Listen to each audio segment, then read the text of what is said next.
రోజులో ఎక్కువ భాగం నడిచేవారికి, శారీరక శ్రమ ఎక్కువగా చేసేవారికి, చెమట ఎక్కువగా పట్టేవారికి సాధారణంగా తొడలు రాసుకొని మంట పుట్టడమే కాకుండా ఆ ప్రదేశంలో నల్లగా లేదా ఎరుపుగా కందిపోవడము జరుగుతుంటుంది.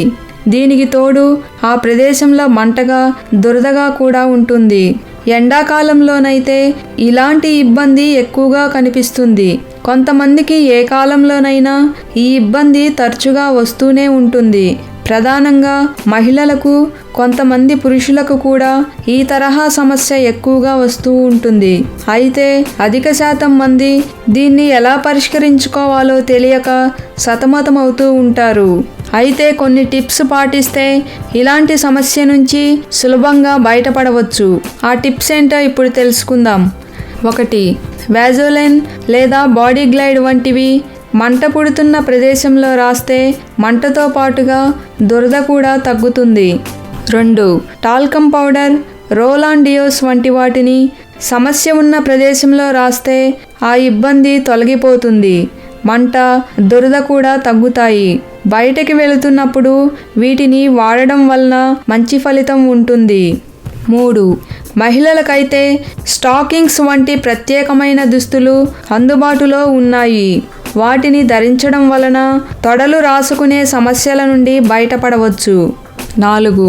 ఒక చిన్నపాటి నాప్కిన్ లాంటి టవల్లో కొన్ని ఐస్ క్యూబ్స్ను వేసి ఆ టవల్ను చుట్టి సమస్య ఉన్న ప్రదేశంలో 5 నిమిషాల పాటు ఉంచాలి. కొంతసేపటి తర్వాత మళ్ళీ అలాగే చేయాలి. రోజులో ఇలా ఎక్కువసార్లు చేస్తే సమస్య నుంచి ఉపశమనం లభిస్తుంది. 5. కొద్దిగా కలబంద గుజ్జును తీసుకొని సమస్య ఉన్న ప్రదేశంలో రాస్తూ ఉన్నా కానీ మంట, దురద వంటి ఇబ్బందులు తొలగిపోతాయి. 6. 1 table spoon baking soda, 3 table స్పూన్ల నీరు, కొన్ని చుక్కల లవంగం నూనె తీసుకొని ఈ మూడిటిని మిశ్రమంగా బాగా కలపాలి. అనంతరం ఆ మిశ్రమాన్ని తొడలు రాసుకునే చోట అప్లై చేయాలి. 5 నిమిషాలు ఆగాక వేడి నీటితో కడిగేయాలి. దీనివల్ల మంట, దురద వంటివి తగ్గి సమస్య నుంచి ఉపశమనం లభిస్తుంది. 7. స్నానం చేసిన తరువాత కొద్దిగా ఆలివ్ ఆయిల్ను తీసుకొని తొడలు రాసుకునే చోట అప్లై చేయాలి. రోజులో ఇలా ఎక్కువసార్లు చేస్తే ఫలితం ఉంటుంది. 8.